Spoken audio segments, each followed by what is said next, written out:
Thank you, Presiding Officer. Good afternoon, First Minister. What plans does the Welsh Government have to achieve its net zero target?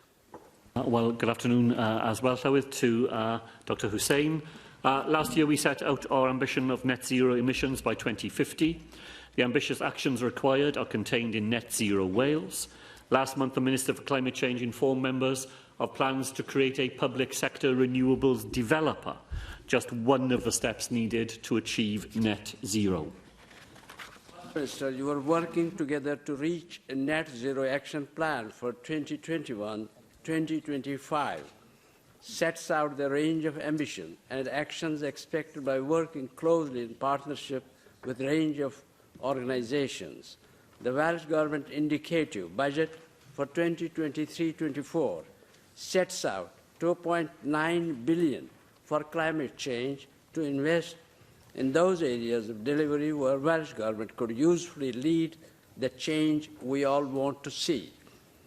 We all appreciate the significant financial challenges ahead, and in light of his discussions with Cabinet colleagues, how much of that finance for 2023-24 is now secured, and if it isn't, what does this mean for your plan?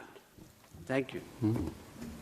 Well, that's a very important question near the end of today's questions, because it goes to the heart of the dilemma that the Welsh Government will face after Thursday's autumn statement.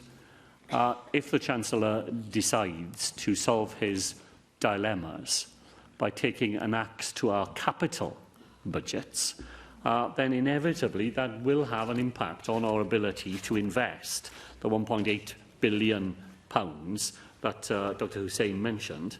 It's a targeted capital investment in our response to the climate and nature emergency.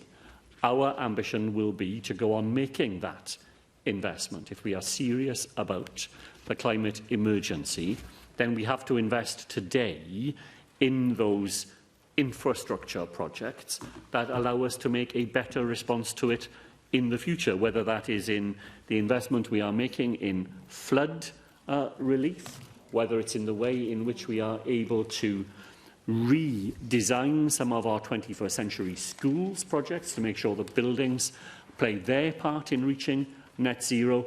All of that is dependent upon the capital budget available to the Welsh Government. I can give the member this assurance that when the Cabinet sits down to make what could very well be, as Peter Fox said, some very difficult decisions, then we will always be guided by the principles of the Wellbeing of Future Generations Act, which is that in balancing the very challenging decisions of today, we always have in mind as well the impact that those decisions will have on future generations.